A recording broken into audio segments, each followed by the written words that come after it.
तो कल हम लोगों ने इनहिबिशन ऑफ एंजाइम एक्शन के बारे में कुछ बातें जानी और कुछ मोड जाने, कुछ तरीके जाने जिस तरह से एंजाइम का एक्शन जो है वो इनहिबिट होता है। जैसे कि पहला उसमें हमने देखा था प्रोटीन डिनेचुरेशन, दूसरा कॉम्पिटिटिव इनहिबिशन, तीसरा था नॉन कॉम्पिटिटिव इनहिबिशन, और आज हम लोग बात करेंगे नंबर 4 की, जो कि कहलाता है एलोस्टेरिक मॉड्यूलेशन। एलोस्टेरिक मॉड्यूलेशन, या इसी को हम लोग कहते हैं फीडबैक इनहिबिशन।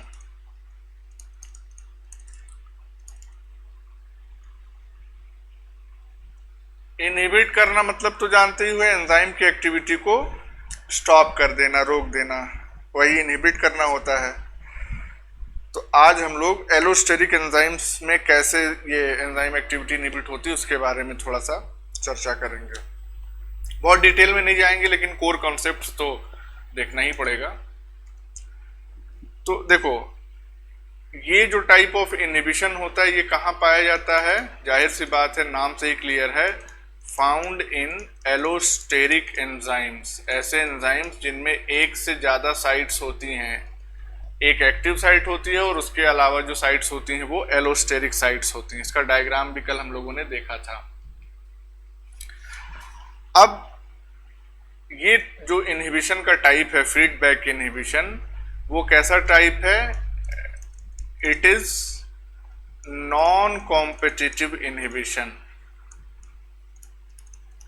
मतलब नॉन कॉम्पिटिटिव का ही एक सब टाइप हम इसको मान सकते हैं, ऑल्दो इसको हम अलग से पढ़ जरूर रहे हैं, लेकिन यहाँ पे भी जो सबस्ट्रेट होता है और जो इनहिबिटर होता है, ये दोनों आपस में एक्टिव साइट के लिए कॉम्पीट नहीं करते हैं। और ये आपको, अगर जो एलोस्टेरिक एंजाइम के स्ट्रक्चर की बात हमने की थी वो थोड़ा सा याद हो तो आपको क्लियर हो जाएगा कि देखो, एक्टिव साइट तभी एक्टिवेट होती है जब एलोस्टेरिक साइट से कोई एक्टिवेटर जुड़ता है। तो इसका मतलब ये हो गया कि अगर एलोस्टेरिक साइट से एक्टिवेटर जुड़ा तो एक्टिव साइट काम कर रही है, और अगर एलोस्टेरिक साइट से इनहिबिटर जुड़ गया तो एक्टिव साइट बेकार हो जाएगी। कंपटीशन कब होता है इनहिबिटर और सबस्ट्रेट में? जब दोनों एक्टिव साइट पे जुड़ना चाहें, लेकिन यहाँ ऐसा नहीं है। यहाँ सबस्ट्रेट तो एक्टिव साइट से जुड़ना चाहेगा, लेकिन जो इनहिबिटर होगा वो एलोस्टेरिक साइट से जुड़ना चाहेगा। तो साइट अलग अलग है, इसलिए उन दोनों में एक साइट के लिए कंपटीशन नहीं होता, इसीलिए ये कैसा है? नॉन कॉम्पिटिटिव इनहिबिशन है। अब इसमें जो इनहिबिटर होता है वो क्या होता है? तो एलोस्टेरिक मॉड्यूलेशन में या फीडबैक इनहिबिशन में जो इनहिबिटर होता है वो जनरली क्या होता है? अ लो मॉलिक्यूलर इंटरमीडिएट, अ लो मॉलिक्यूलर इंटरमीडिएट और product of a metabolic pathway. इस लाइन पे विशेष ध्यान देना, यही की है, यही सब मतलब सार है फीडबैक इनहिबिशन को समझने के लिए। तो इनहिबिटर क्या होता है? अ लो मॉलिक्यूलर वेट, ये मॉलिक्यूलर वेट होगा यहाँ पे, अ लो मॉलिक्यूलर वेट इंटरमीडिएट और प्रोडक्ट या a product of a metabolic pathway. और इसीलिए therefore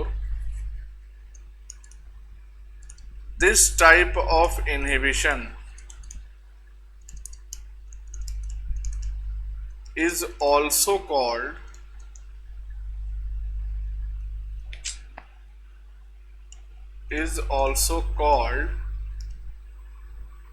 end product inhibition। end product कहो या वही जो ऊपर हमने लिखा, और फीडबैक इनहिबिशन। अभी इस चीज का मतलब हम लोग समझेंगे, फीडबैक का मतलब क्या होता है।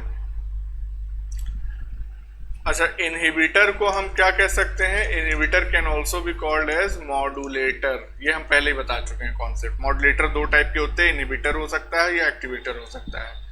तो ब्रॉड सेंस में इनहिबिटर को हम मॉड्यूलेटर कह सकते हैं।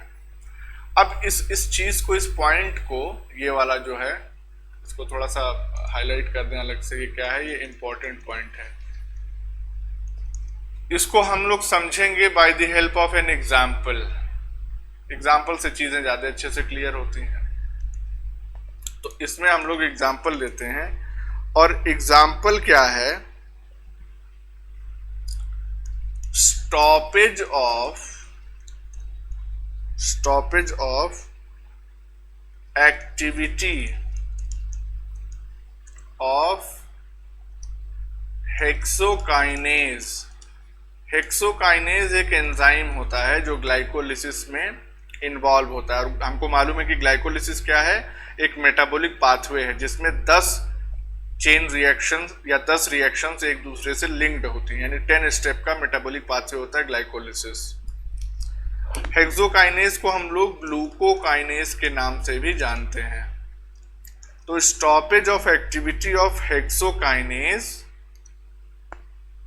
बाय G6P, यानी कि ग्लूकोज 6 फॉस्फेट। अब बार बार हम पूरा नहीं लिखेंगे, एक ही बार लिख दिए, बाकी हम G6P ही लिखेंगे इसको। और ये G6P क्या है? It is the product of reaction catalysed by hexokinase. Hexokinase ने जिस रिएक्शन को कैटेलाइज किया उसी का ये प्रोडक्ट है।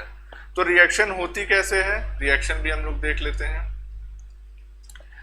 देखो, अब चूंकि ग्लाइकोलिसिस है तो इसका मतलब सेलुलर रेस्पिरेशन की फर्स्ट स्टेप की रिएक्शन है वो, और उसमें ग्लूकोज को तोड़ा जाएगा। तो ग्लूकोज हमारे पास है सबस्ट्रेट। अब इस ग्लूकोज को तोड़ा जाता है with the help of ATP। भाई, बॉन्ड ब्रेकिंग के लिए एनर्जी रिक्वायर्ड होती है, वो कहां से मिलती है? ATP से।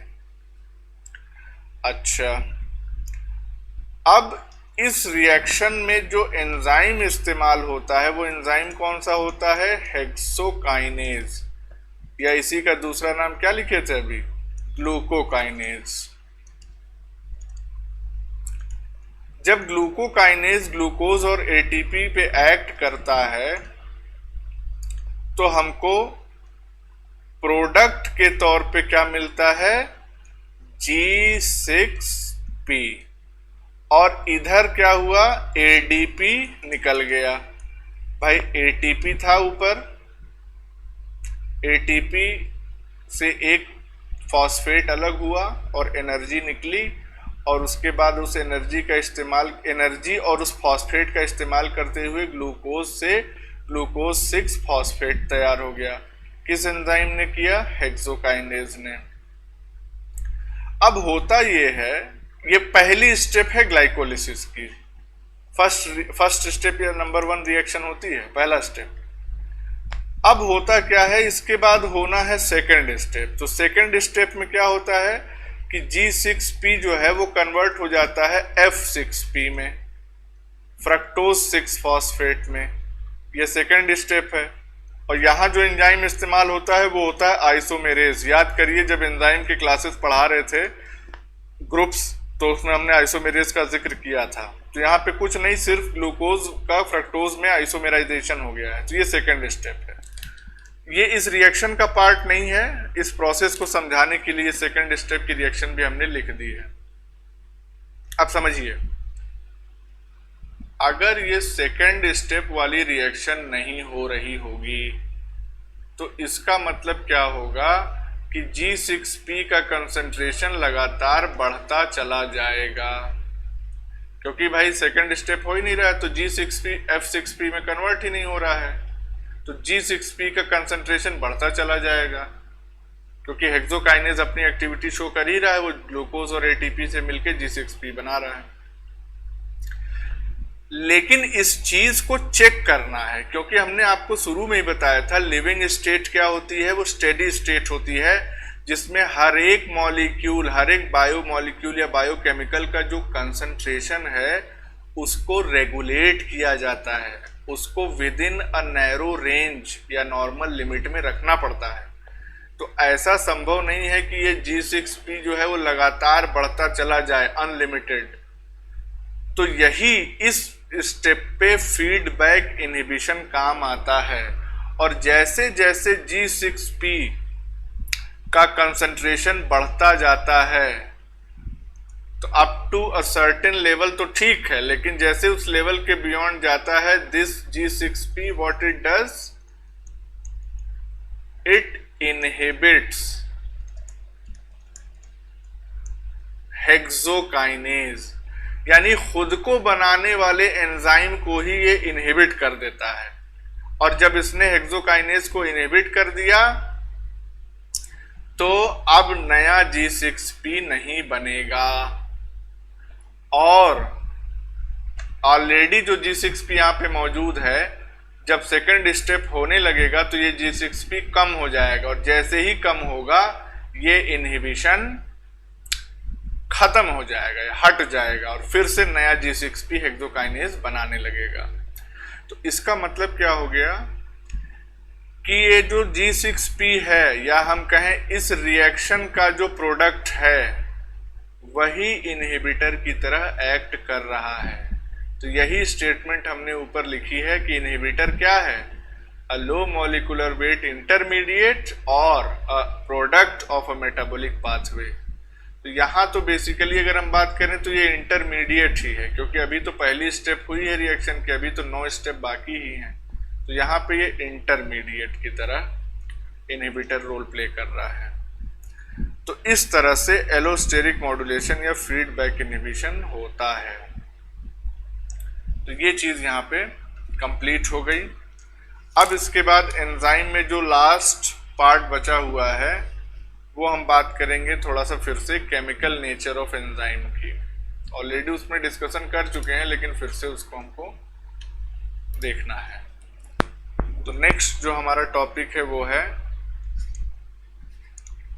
Chemical nature of enzyme.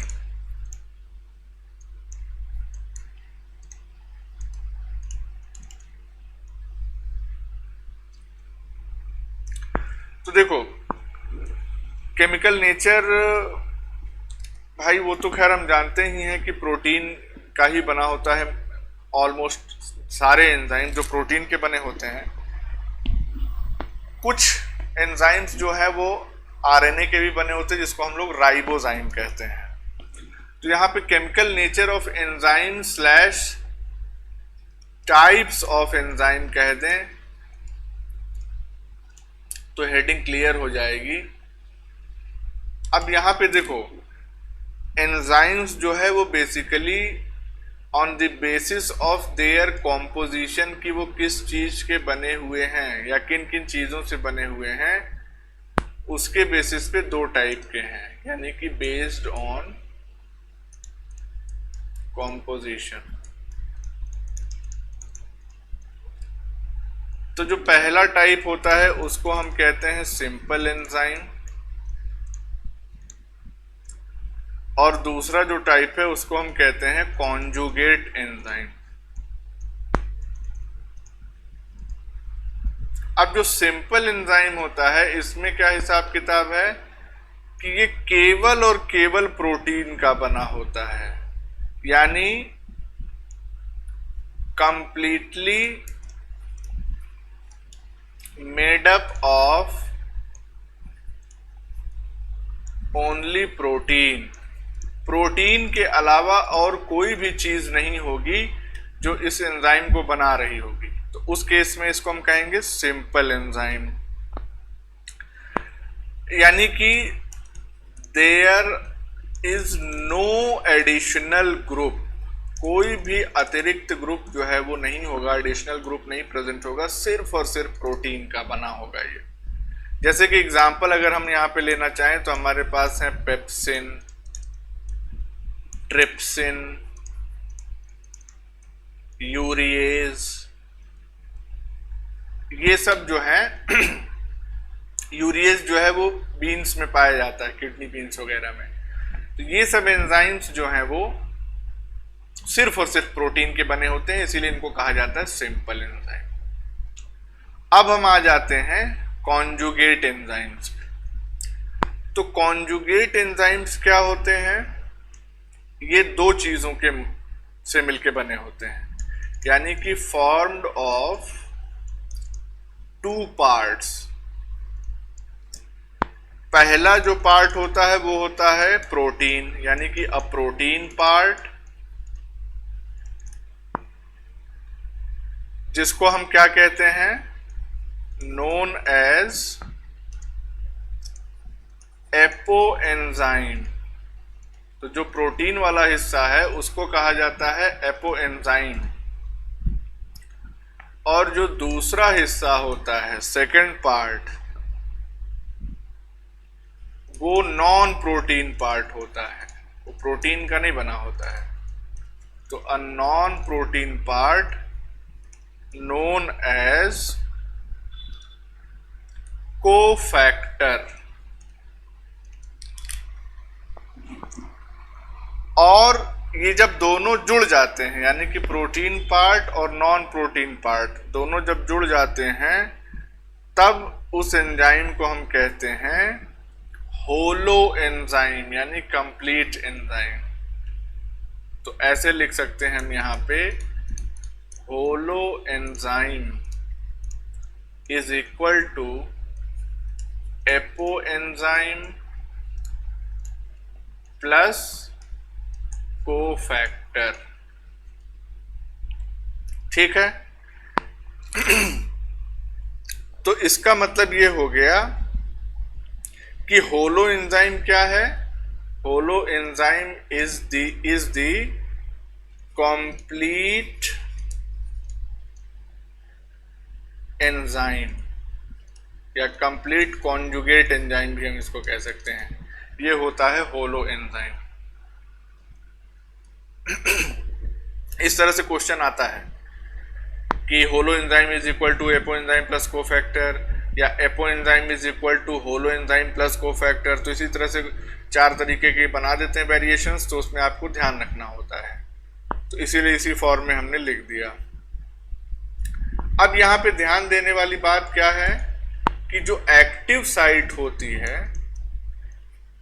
Active site इस तरह के एंजाइम्स की, कैसे? कॉन्जुगेट एंजाइम्स की जो एक्टिव साइट होती है, it is formed jointly by apoenzyme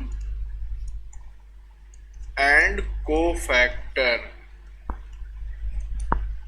यानी कि एक्टिव साइट को बनाने में एपोएंजाइम और कोफैक्टर, यानी प्रोटीन पार्ट और नॉन प्रोटीन पार्ट, दोनों का इंपॉर्टेंट रोल होता है। इनमें से अगर कोई भी एक पार्ट मिसिंग है तो एक्टिव साइट कंप्लीट नहीं हो पाएगी और एंजाइम फंक्शनल नहीं रहेगा।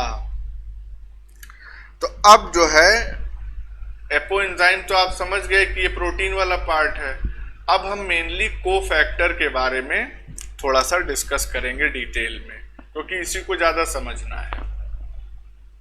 तो नेक्स्ट हमारी छोटी सी हेडिंग हो जाएगी कोफैक्टर। कोफैक्टर क्या है ये जान लीजिए।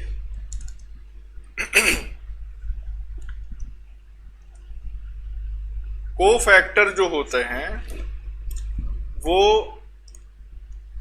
छोटे होते हैं, उनका साइज स्मॉल होता है, हीट स्टेबल होते हैं, यानी कि टेम्परेचर का बहुत ज्यादा असर इनके ऊपर नहीं पड़ता है। Heat stable part of conjugate enzyme. Conjugate मतलब वही जो कंप्लीट एंजाइम है।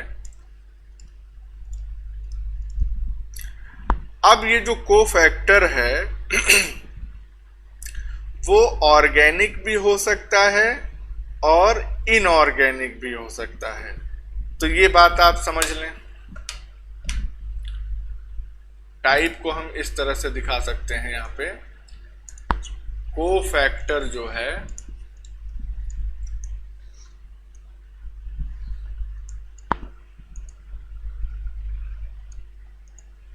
कैन बी, तो cofactor can be organic and inorganic. ठीक है। अब ये जो ऑर्गेनिक कोफैक्टर्स होते हैं ये फिर से दो टाइप के हो सकते हैं। Organic cofactor can again be of two types. एक को हम कहते हैं कोएंजाइम्स और दूसरे को हम कहते हैं प्रोस्थेटिक ग्रुप्स।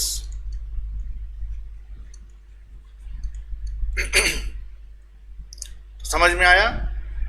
कोफैक्टर जो है वो दो टाइप का हो सकता है, या तो ऑर्गेनिक हो सकता है या इनऑर्गेनिक हो सकता है। अब ये जो ऑर्गेनिक वाला कोफैक्टर है ये फिर से दो टाइप का हो सकता है, या तो ये कोएंजाइम हो सकता है या फिर प्रोस्थेटिक ग्रुप हो सकता है। तो अब इसको जरा हम देख लेते हैं कि कोएंजाइम क्या होते हैं और प्रोस्थेटिक ग्रुप्स क्या होते हैं। तो कोएंजाइम जो होता है ये दे आर इजीली सेपरेबल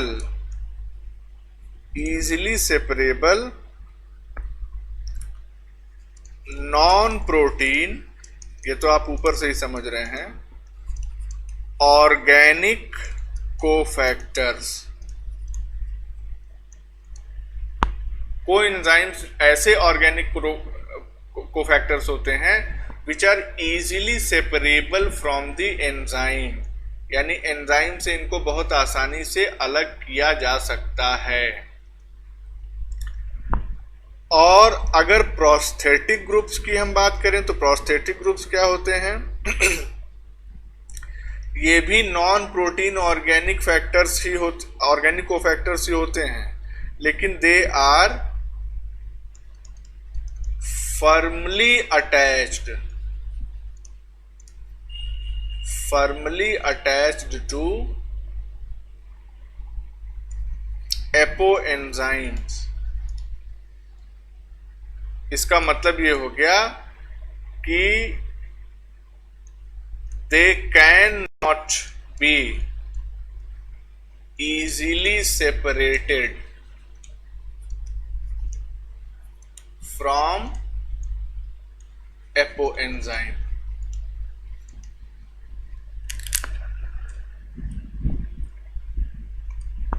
तो कोएंजाइम जो है एपोएंजाइम से आसानी से अलग हो सकते हैं, लेकिन प्रोस्थेटिक ग्रुप चूंकि बहुत फर्मली अटैच होते हैं एपोएंजाइम से, इसीलिए इनको आसानी से एपोएंजाइम से अलग नहीं किया जा सकता। और अगर अलग करने की कोशिश करेंगे जबरदस्ती तो ये एपोएंजाइम के एक्टिव साइट के स्ट्रक्चर को बिगाड़ देंगे, बर्बाद कर देंगे, किसी काम का नहीं रह जाएगा enzyme.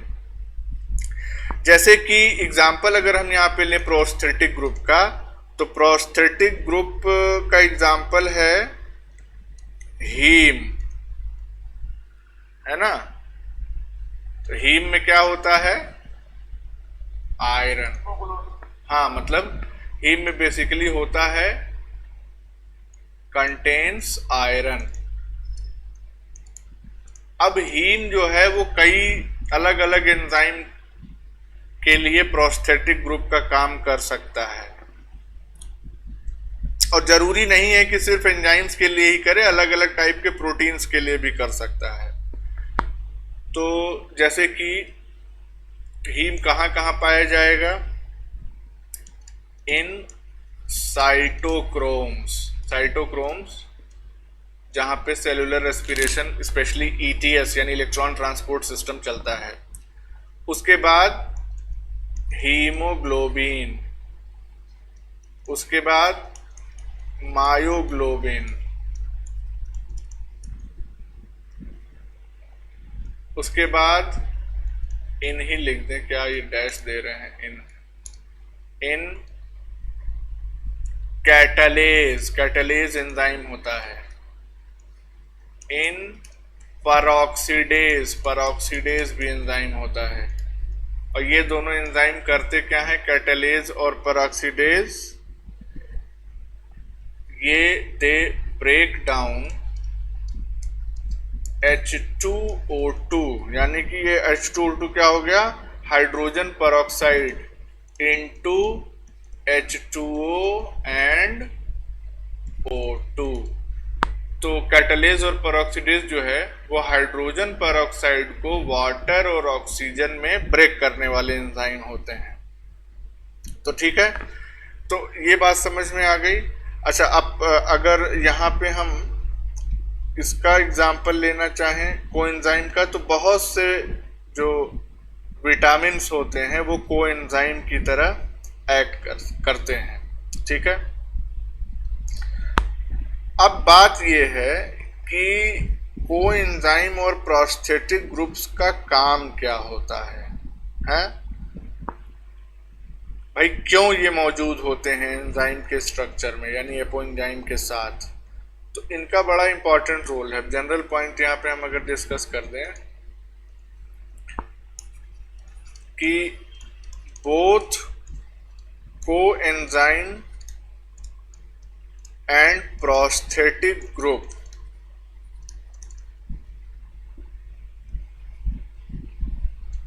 Take part in group transfer reactions. यानी अगर किसी ग्रुप को एक सबस्ट्रेट से दूसरे सबस्ट्रेट या एक मॉलिक्यूल से दूसरे मॉलिक्यूल में ट्रांसफर करना हो, तो उसमें ये कोएंजाइम और प्रोस्थेटिक ग्रुप दोनों ही बहुत इंपॉर्टेंट रोल प्ले करते हैं। ठीक है, अब ध्यान दीजिए कि कोएंजाइम्स और प्रोस्थेटिक ग्रुप अगर दोनों ही ग्रुप ट्रांसफर कर रहे हैं तो इसमें फिर अंतर क्या रह गया? तो अंतर ये हो जाता है कि कोएंजाइम जो है इट रिक्वायर्स 2 एपोएंजाइम्स, और जो प्रोस्थेटिक ग्रुप है इट रिक्वायर्स 1 एपोएंजाइम। किस लिए? For group transfer react. Apoenzymes नहीं होगा, एपोएंजाइम होगा। हाँ, इस ग्रुप ट्रांसफर रिएक्शन के लिए कोएंजाइम को जरूरत होती है 2 एपोएंजाइम्स की, और प्रोस्थेटिक ग्रुप की को जरूरत होती है सिर्फ एक ही एपोएंजाइम की। यही डिफरेंस होता है इन दोनों की फंक्शनैलिटी पे। अब उसमें बहुत डिटेल में हम नहीं जाएंगे, आपको सिर्फ ये ग्रुप ट्रांसफर रिएक्शन का ये बस टर्म याद रखना है, इसमें पार्टिसिपेट करते हैं ये दोनों। और जहां तक बात है, यहाँ हमने एक एग्जांपल आपको दे दिया था प्रोस्थेटिक ग्रुप का। अब एक एग्जांपल आप जो है, एक क्या 2 एग्जांपल आप कोएंजाइम के भी यहाँ पे जान लीजिए। तो NAD plus, NADP plus, coenzyme A, ये सब जो है एग्जाम्पल हैं कोएंजाइम्स के। तो इतनी जानकारी जो है वो सफिशिएंट है आपके लिए। अब इसमें कोई कंफ्यूजन नहीं होनी चाहिए। तो इस तरह से बायोमॉलिक्यूल्स जो है वो ऑफिशियली कंप्लीट हो गया।